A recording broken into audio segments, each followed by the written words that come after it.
All right. Good morning, everybody. It's 10 a.m. on Tuesday. So your favorite hosts, Tim and Tim, we're back with a special guest today. Tim, how you doing today, man? Hey, not bad. Can't complain. Good, good. Well, hey, the weather's So good. beautiful here in the Carolinas, and I love it. And for all those people that are getting all the snow up in New England right now, have fun with it. Well, hey, we got a special guest today. Our man Shannon Robnett is with us, and he is a developer out in the Treasury Valley area. He has quite the impressive resume, and I'm really excited that he's here with us today because I don't really know anything about real estate development, especially commercial development. And when he sent me his track record, I was absolutely floored with the amount of projects that he's worked on since 1999. So Shannon, why don't you introduce yourself a little bit, kind of give everybody a little background of what you do, who you are, and yeah, let us know who you are. Yeah.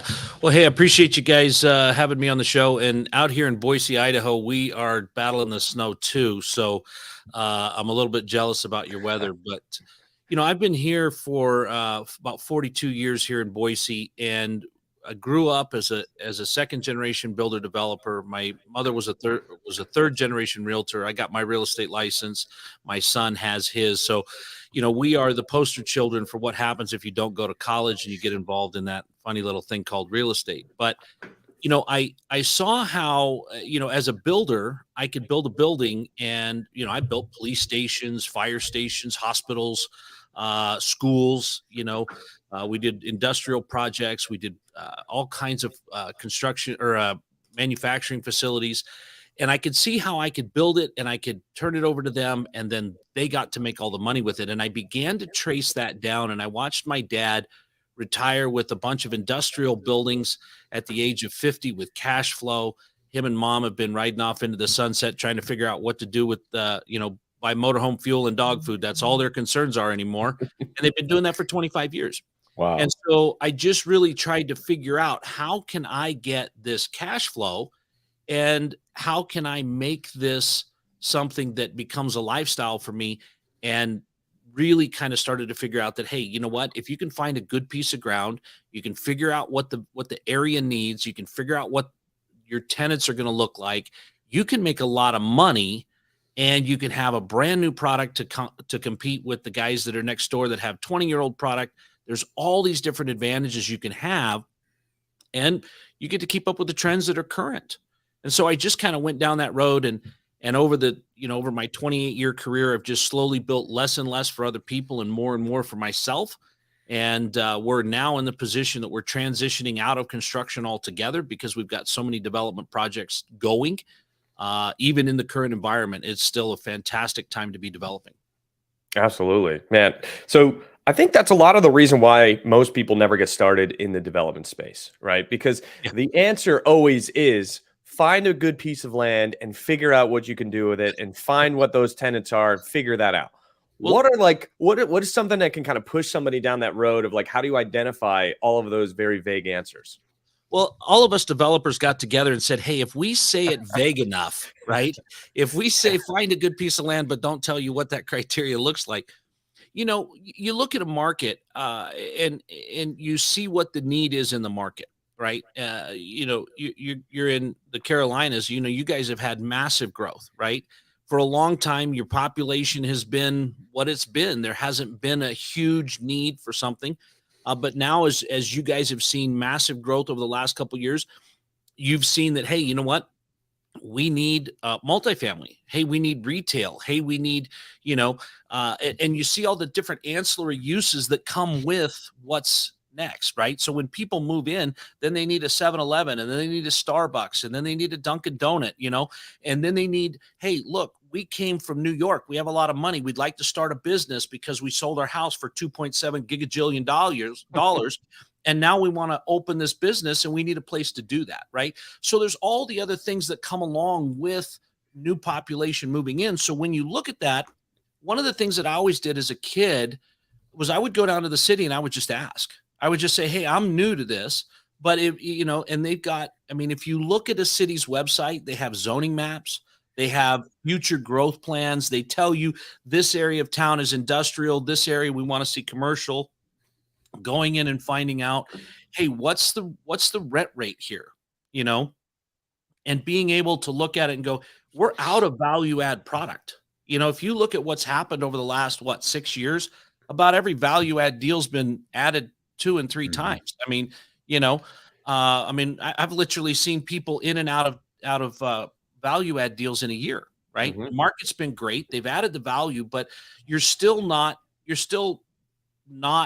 dealing with things that people are looking for now. It's hard to add a dog park to an old facility. It's hard to add a work from home area to an older facility. All of these things are difficult, but when you're developing, you can look at the area and go, hey, we've seen a real trend, and you've probably seen it in your cities, a real trend toward a higher income area, right? Well, they want a different style of apartment living. They want a different style of retail. So you're able to kind of look at that and go, this is what I think is going to happen here. And then get with your local realtors, right? Your commercial brokers that look at it and go, man, we could really use some of this. I could really lease up that. I could, I've got tenants looking for this, right? And when you're looking at those kinds of things, you're able to dig in and go, I could really make this work over here, right? And the reality is then you're building backwards. I've always, people go out and they say, hey, I found a piece of ground and now I'm going to go get a set of plans drawn. I'm going to get with a builder. You can't do that. You have to build backwards. You have to go, what is the rent? And the rent is X. Okay. We all know what cap rates are. You have to build to an 8 cap, in my opinion, right? If you can't build to an 8 cap, you'll never survive the bumps and the bruises that come along with development, right? But if you're taking that and you're saying, hey, here's what my net income would be, and I do my math, I know what I can pay for that. Now I go to a contractor and I say, here's what I'm looking to do. Can we build it? Well, of course we can build it. Great. The last person you want to talk to is an architect. Not that I don't like architects, but they wanted to design the Taj Mahal, right? Oh, Tim, you got to chime in on some architect, feedback there, because we're dealing with one ourselves. Yeah. But you can't blame them for that, right? I mean, but Shannon's right. You got to know your budget before you go to them. Otherwise, budget's going to go right. Like the budget, right? And one of the things that I've loved to do is, through my career, I've got a lot of great contacts and a lot of opportunities to work with great people. And I love to do a design build where I assemble my construction team to work with my architect, and my plumber knows he's got $8,700 a door to do the plumbing, right? My electrician knows he's got $7,400 to get it done. So now he is instructing the architect and the engineers so that we come in on budget, because I've literally got a stack of projects that high of deals that people went out and they designed it, and then they came to me and I bid it. They can't afford to do it, and they're not going to give up on the beauty of what they were proposed. Right. And so then the project dies, right? The whole goal is to get it to market and to get it realized. And so you've got to make sure that you have your ducks in a row. So now you've got your price point. I've got to be able to build it for this. Contractor says, yep, we can do that. Great. With my land involved, my carry cost, my financing, all this stuff becomes very easy. And then you go out and you design the plans, and then you go to market with that. But that's really kind of where a lot of people get hung up, is they go the other way. They go to the architect first, and they wind up with a building that is $30 a foot too much to build. And then they go, man, my NOI is not there. Yeah. Right. It doesn't make sense to build. Shannon, can we go back to one thing you said? You said build to an 8 cap. So I think in my head, what you're saying there, and please tell me if I'm wrong, I think what you're saying there is figure out what your rents are, do a swag on what your expenses are going to be, get your, create the NOI, and then, multiply that by an 8 cap, and that gives you your construction budget. Is that what you're saying? Right. Okay. So when you're looking at that, the beautiful thing about brand new, if you're dealing with multifamily, your expenses are going to be in the low 30s, right? Oh yeah. Because you're Especially on new product. You're not blowing up an AC every day. You don't have a plumbing drain that's full of tree roots, and so you can really kind of build backwards and go, this is what I can get for rent, and then this is what I can build for. If you're dealing with the commercial space, you're usually triple net. And I love the triple net space because property taxes, insurance, all of that stuff gets passed on to the tenant, regardless of where, those wind up. Although they are a concern, they're the same across the board. Everybody in the city has the same thing that's being passed along. Man, this is awesome. Especially for right now. You could not have shown up at a better time. I'm literally looking at a ground up right now. So now I know what I need to go adjust and build my construction budget. This Yeah. is great. And then, Yeah, that's going to be your all-in cost, right? So it's yep. going to be your land cost, your holding cost, your carrying cost, your construction cost, all the fees, everything soup to nuts needs to be an 8 cap of your state pro forma NOI.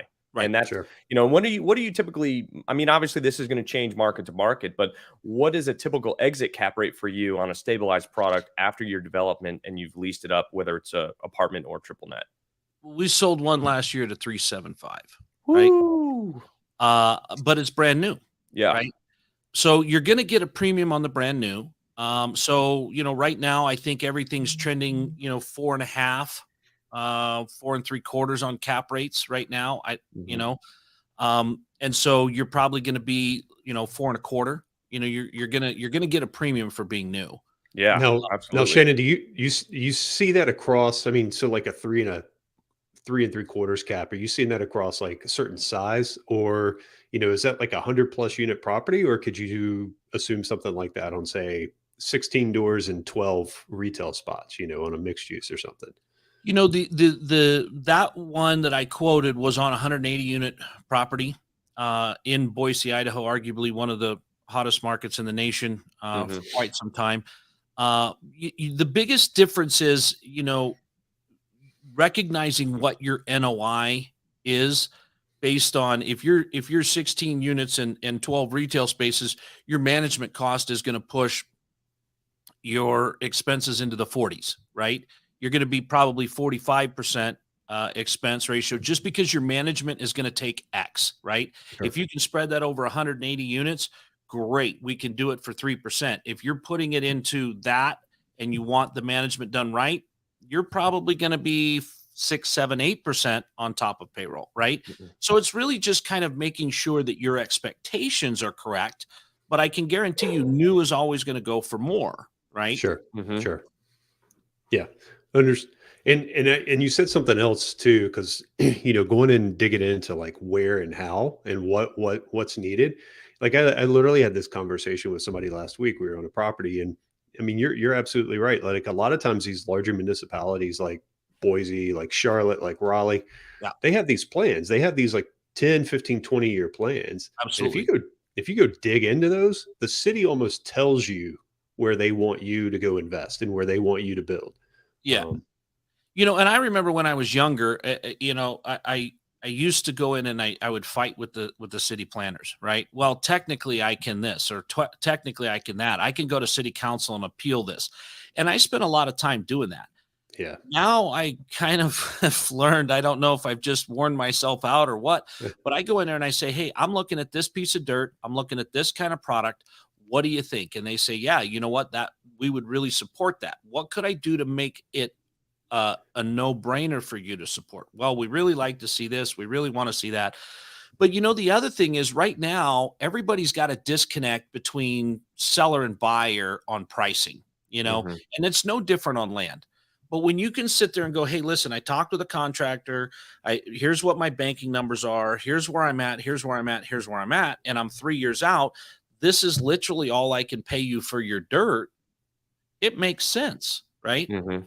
And I even had this happen with a group just a month ago. We were sitting down and they kept, saying, "No, our price is our price." And I went back to them and I said, "Listen, here is everything that's in the deal. I'll tell you what, I'll buy it from you finished at a 7 cap. I'll sign the check now. We'll do the earnest money and I'll buy it from you at a 7 cap right here, right now as an industrial product. So it goes for a little more. The cap rate's a little bit higher." And they realized what I was saying because they were taking all the money off the table in the land side of things because numbers have changed in the last 12 months and construction costs haven't eased up enough to offset that. Mortgage rates are higher. Your carry costs on an apartment complex over a 3-year build is, I would say, on a 180 unit apartment complex, probably $1.5 million higher on your carry costs just because of what interest rates have done. And that's got to come from somewhere. because your profitability also diminished a little bit with your cap rate decompressing. And so that's really got to come out of the land, and being able to put that whole thing together. And sometimes it makes sense to them, sometimes it doesn't. You guys haven't ever run into that person that just says, man, I just want $5 million for it. Doesn't that sound like a nice number? 5 million, right? And for whatever reason, I say 8 million for everything. For 8 million, 8 million. Why My stop? wife gets on me Let's all the make it time. an even 10 million. That's 8 million. Yeah. Yeah, but also the risk side of it too. Like, you're taking all the risk in order to create something that's going to be valuable. I mean, right now they just have some grass, right? There's no risk for them. The value is not going to drastically change or go up or go down if they do nothing. No. Right. I mean, obviously, as the demand goes up, the price will go up as the land becomes more valuable. But there needs to be a profit margin for the level of risk that you're willing to take on and make it worth your time. And there was a 61 unit motel in Wilmington that was for sale for like $7 million. And the brokers were like, oh, well, there's some heavy meat on the bone. And I was like, but you guys don't understand the amount of risk and work that goes into converting a hotel to an apartment complex. Right. It's like, I'm not going to do that for a 15 or 20% margin. I need 40 or 50% margin to take on the risk, because the city could come along and squash the plans at any point. Right. Yep. So there's got to be enough meat on the bone there to make it worth, my time. Well, the other side of it is too, as interest rates rise, the meat on the bone is leaving.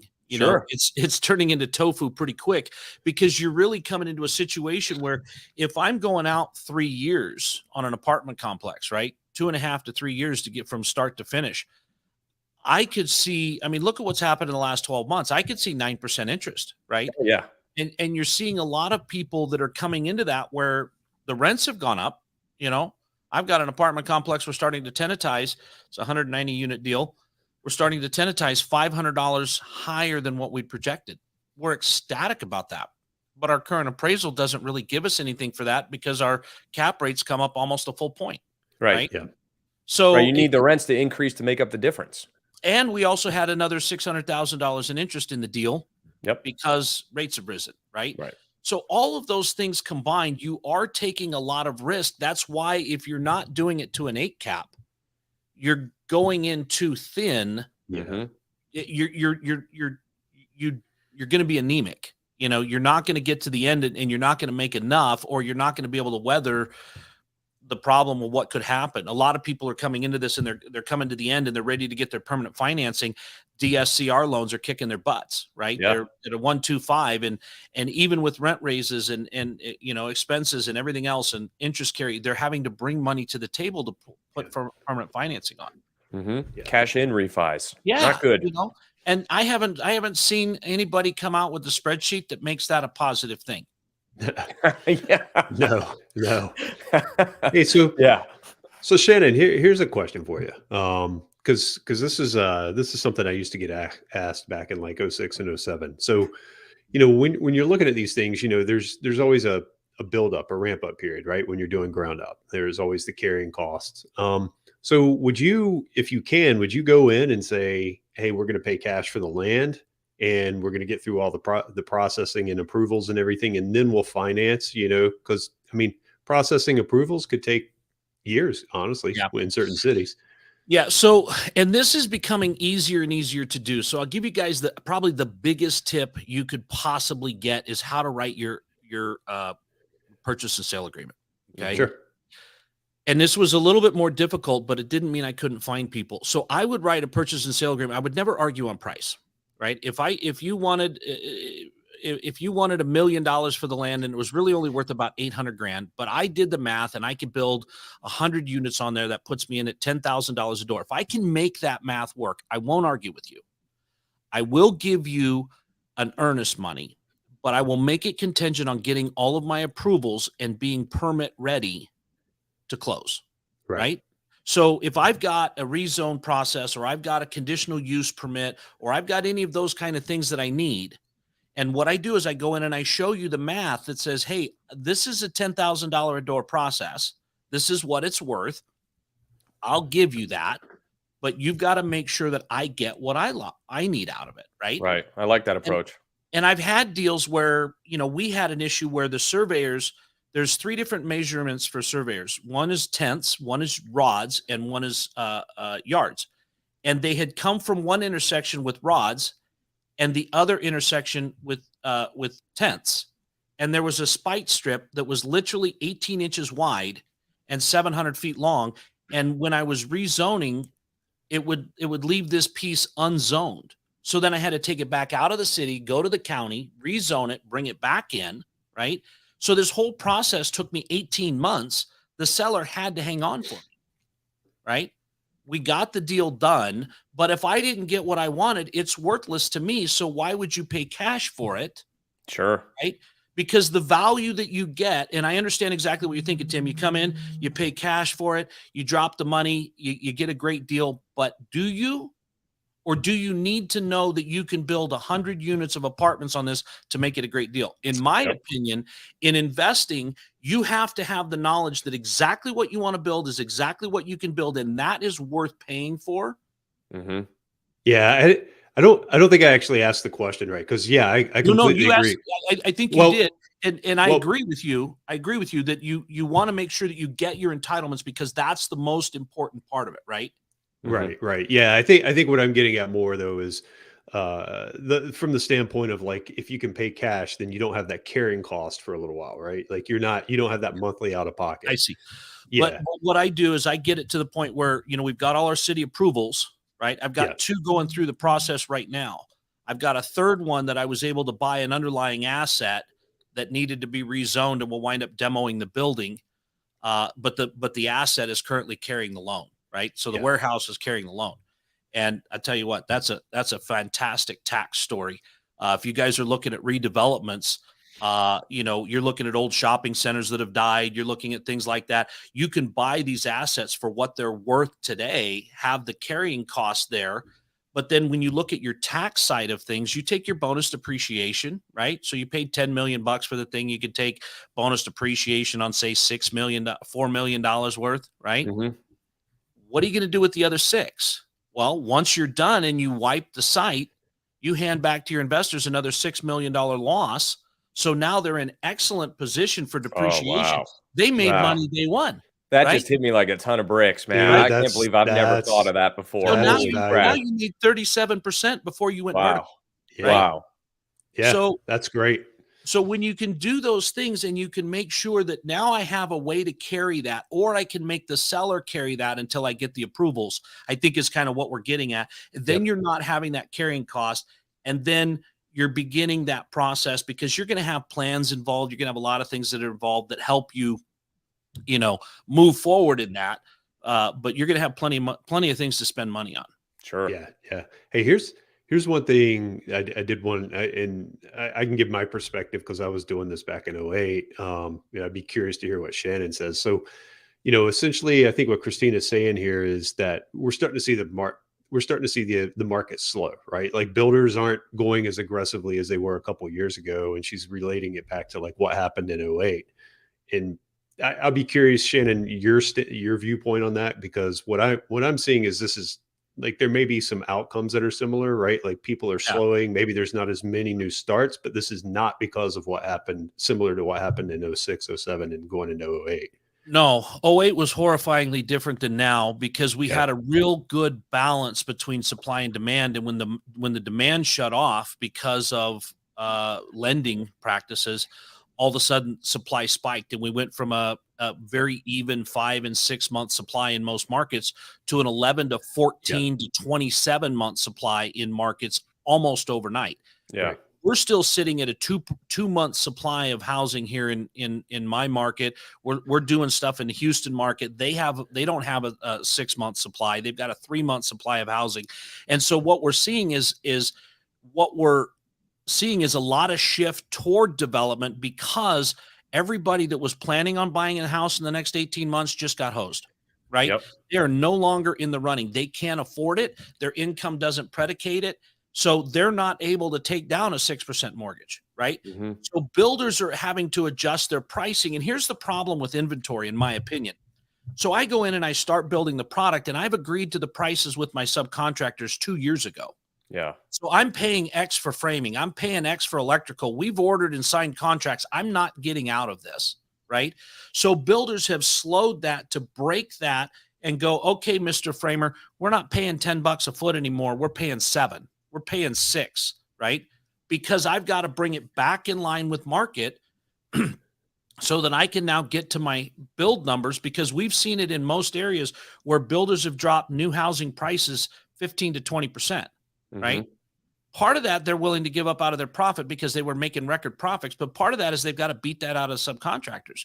Yep. And the easiest way to do that is to break the cycle. And instead of going from house to house to house to house, we're going to let half of you sit home and bid against the other half, right? Yeah. So we're seeing that implosion of price point where people are getting scrappier. There's 3 guys on every job that don't want to be there, don't deserve to be there. We get rid of them. We bring it down. We get rid of the overtime. A lot of those things happen and our costs come back down. So we are seeing where, and this is the thing, when you're looking at a submarket, you're looking at your inventory for sure. When you're looking at 2 and 3% vacancy in apartments and a 2-month supply of housing, and we're getting ready to graduate the class of 2023 here in 3 months. We've got a whole bunch of people coming out of school and headed different directions. Are they going to keep staying with mom and dad? Are they going to go to college? Are they going to live in the basement? They've got to do something, right? And so we continue to expand our population, but we have some constraints that are being pushed around. And so the next couple of, I would say the next 6 months are going to be a little bit choppy for construction and development, but I'm very bullish on it because when you look at where the market's at, now I get to compete with you on your 1973 model that's had 17 coats of paint on it and the deck chairs are from the 40s, right? Yeah.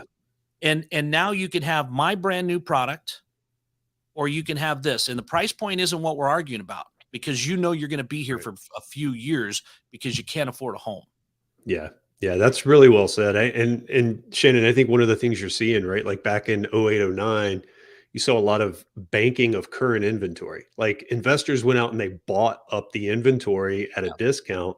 You're not seeing that today. What you're actually seeing today is more land banking taking place because developers know there's this pinup demand coming and they're prepared for it.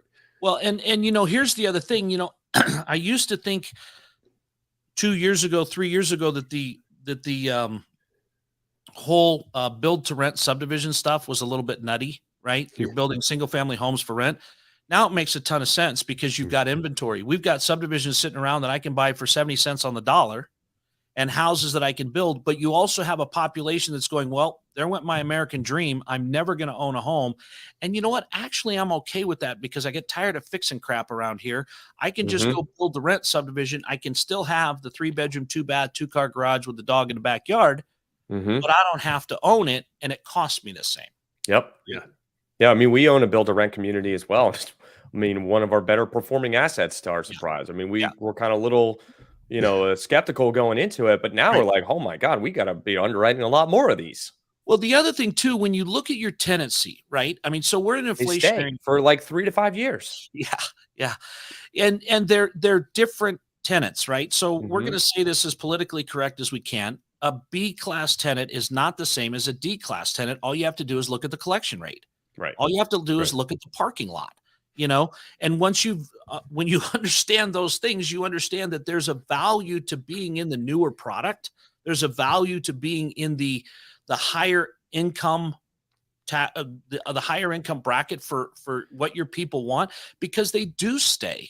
They are looking for a home. They're looking for the reality that they can raise their kids there. They like it because it's close to their job. They like it for different reasons, and they have discretionary income, especially when you look at what A and B tenants are spending as far as a portion of their rent versus C and D tenants, right? Yeah.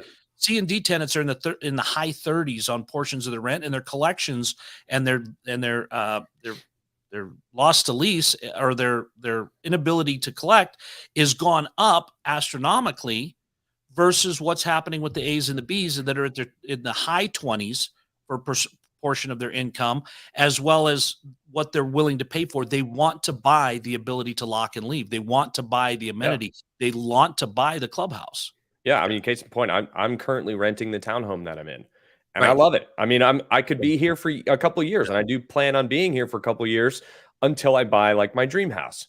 But I love that I didn't have to sink $200,000 or $300,000 into a down payment, and I can use that $200,000 or $300,000 to pay for rent for 3 or 4 years while I go out and continue to grow my business to make more money.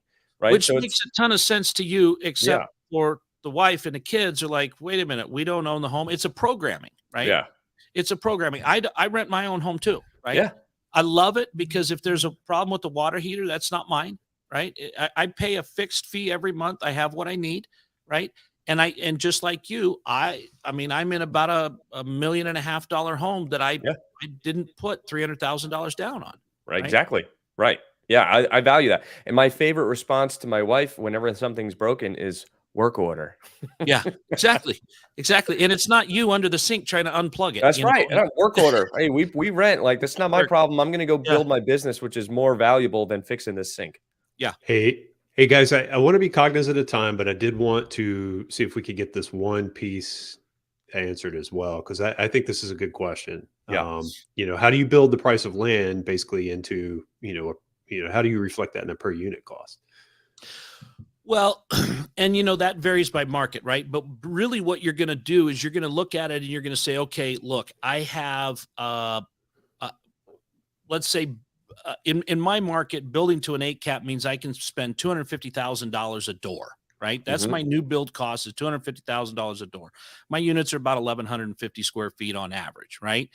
So if I'm doing $250,000 per door and I've got my costs that I know I can't change my banking costs, right? So I'm probably going to have $12,000, $15,000 a door for banking costs, right? I'm probably going to have my construction costs are going to be right about 195 a door. And I know that leaves me with about $28,000 to $32,000 a door. So I back into everything, right? Including the light post in the parking lot. But that wasn't really my fault. It was dark. But, the reality is you can always solve it with math, right? So when you look at that and you say, I talked to a contractor, right? And the best way to do it is find a contractor that's currently building something, right? What did this cost per door? Could you replicate it for the same price? Actually, prices are a little bit better. Yes, I could replicate it. What does that cost me? That's $180, $180,000 a door, right? This and I've looked at stuff I'm looking at stuff in northwestern Arkansas that is, 140 a door new, right? Very similar product, but very different expense ratio. And so but my rents are $1,200 versus in Idaho where my rents are $2,100. Right. So when I look at that, I back into my 8 cap and then I back into my costs, my carry costs. And now I know what I can pay for the land. And it varies by market, but it has to be in there as far as what your costs are. And it's to me, it's just part of your spreadsheet, right? Sure. Yeah. I mean, that you're speaking my language, man. That's where I live, is in the underwriting files. Like I love it. I mean, because everything is explainable by math at the end of the day. Well, and the other thing too about development that I really like is you can't be emotional about development, right? We saw over the last couple of years where people got into value add and they did emotional deals. We saw it when they started pricing it and they go, hey, we remodeled 3 of these units and you could get another $300. So we've priced that into the price. And now we're going to best and final. And then from the best and final, we're going to take out 2 of the guys. We're going to go to best and final again. Right. Yeah. Best and final. Yeah. These were emotional decisions. Yeah. When you're doing a development, you're usually not bidding against somebody else. Right. You're coming down to it. At the end of the day, you've got a third-party appraiser that says this is what it is. The bank only loans on loan to cost. They don't care about future value because they know that once you're done building it, you've got to be able to finance it. And we don't want to have the shortfall situation that some people are looking at right now. So you've got a third party telling you, we can only loan you, your project's worth $80 million. We can only loan you 55 million of that. You've got to come up with the rest in equity. It all has to work by the numbers. And that's what keeps me from doing emotional deals that go, oh my gosh, I really want to do this. This is going to be such a great project. It is, but we're here for the money. That's right. We're here to make money on it. And if I've got the bank saying it's not going to make money, I got an appraiser saying it's not going to make money, it's really hard for me to convince people. And if you looked at it too, what's happened in the last 18 to 24 months, when was the last time that you bought a value add that the appraisal said what you were paying for it worked? Right. It never did, because you were always talking about the future. The appraisal just said what it is today. Right. So you were always able to convince your investors of the potential upside that there's no way to convince anybody of that in Sure. development. Sure. Well, yeah, and that Man. works until it doesn't, right? That's right. And then when it doesn't, it's like hitting a brick wall at 60. Oh Yeah, yeah. for Yeah, sure. maybe a little faster than that. Well, Shannon, man, this has been really incredible. I mean, you dropped some like great nuggets here. I mean, that depreciation thing alone hit me like a ton of bricks. So thank you for your time. We appreciate it. How can people get in touch with you? Obviously your website.com, but yeah, Yep. let people know how they can get in touch with you. ShannonRobnett.com is the easiest way. And if you go there, you can click on my calendar. I'd love to chat with you. You can book a call. We've got our construction projects going on. We put cameras on all of our sites, so you're able to actually log in and look and see what's going on our sites, which is great for our investors. But yeah, I'd love to have a conversation. Cool. Well, thanks again. I appreciate the time, and looking forward to chatting to you again soon. Thanks, guys. All right. All right. Shannon, Bye. great to meet you, man.